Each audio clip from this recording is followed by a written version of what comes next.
यीशु मसीह के ज़िंदा और जलाली नाम में आप सबकी सलामती चाहती हूँ। आज हम खुदावंद के कलाम में से अपनी रहनुमाई के लिए रोमियो की किताब में से सीखेंगे। रोमियो उसका 12 बाब और उसकी पहली आयत को मैं पढ़ूंगी।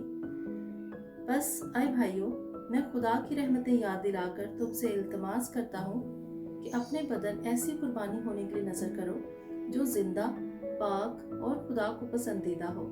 यही तुम्हारी माकूल इबादत है। आमीन। यहाँ पर पौलुस जो है वो रोमियो की कलीसिया को बात कर रहा है, उनसे कह रहा है कि आए मेरे भाइयों, मैं खुदा की रहमतें हम में से हर एक की ज़िंदगी में काम करती हैं। उसकी रहमत, उसकी शफकत हर रोज़ नई है और ताज़ा है और हम में से हर एक के साथ रहती है। और पौलुस उन्हीं रहमतों को, उन्हीं बरकतों को याद दिलाकर कह रहा है कि अपने बदन है ऐसी कुर्बानी होने के लिए नज़र करो। खुदावंद की हुजूरी में अपनी ऐसी कुर्बानी दो जो कि ज़िंदा हो और पाक हो और खुदा को पसंदीदा हो। यहाँ पर जो जिंदा होने की बात हो रही है वो स्पिरिचुअल पॉइंट ऑफ व्यू से बात हो रही है। जब हमारे दिल जो है वो मुकम्मल तौर पर खुदा के साथ लगे होते हैं, जब हमारी स्पिरिचुअल आईज खुली होती हैं, हमारे रूहानी कान खुले होते हैं, तो उस वक्त हम रूहानी तौर पर जिंदा होते हैं। और पौलुस रसूल यहाँ पर कहता है कि ऐसी कुर्बानी लेके जाओ खुदावंद की हुजूरी में जो जिंदा हो। इसका मतलब है रूहानी तौर पर जो जिंदा हो।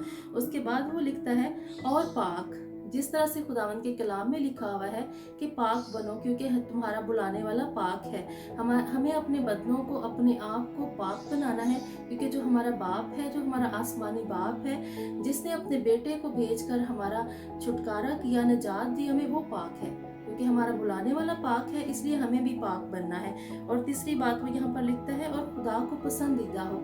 खुदा को पसंदीदा हम कब हो सकते हैं? जब हम अपनी जिंदगियों में ये एक्सपीरियंस रखें, ये तजर्बा रखें कि हम माफ़ करना जानते हो, गुनाह से दूर रहते हो, जिस तरह के खुदावंद का कलाम कहता है कि जो कलीसिया है वो बेदाग हो और झुर्रियों से पाक हो। तो तभी हमारी कुर्बानी, हमारे बदन जो है खुदावंद के लिए पाक और पसंदीदा और ज़िंदा हो सकते हैं। और यही हमारी माकूल इबादत है। अगर हम शमूएल की किताब में पढ़े तो वहाँ पर जब साउल बादशाह जो है वो इसराइल का पहला बादशाह होने के लिए बुलाया जाता है, तो उस वक्त वो शमूएल के ज़रिए से उसको कलाम पहुँचा कि किस तरह से वो अमालेक के खिलाफ जंग लड़े। लेकिन मेरे अज़ीज़ों, खुदावंद ने उसको कुछ स्पेशल इंस्ट्रक्शन दी थी वहाँ पे कि किस तरह से उसने करना है। लेकिन उसने क्या किया कि उसने खुदावंद के हुक्म की नाफरमानी की, जबकि खुदा ने उसको बादशाह बनाया था। लेकिन उसने वहाँ पर इसी बात को जो है वो नहीं माना, क्योंकि खुदावंद जो है ऐसी कुर्बानी चाहता है, वो जिंदा कुर्बानी चाहता है, पाक चाहता है। लेकिन जो साउल था, उसने जब वो बादशाह हुआ और जब उसने खुदावंद की कुर्बानी का वहाँ पे वो जिक्र करता है कि वो अच्छे अच्छे जानवर वहाँ से बचा के ले आता ताकि वो उनको कुर्बानी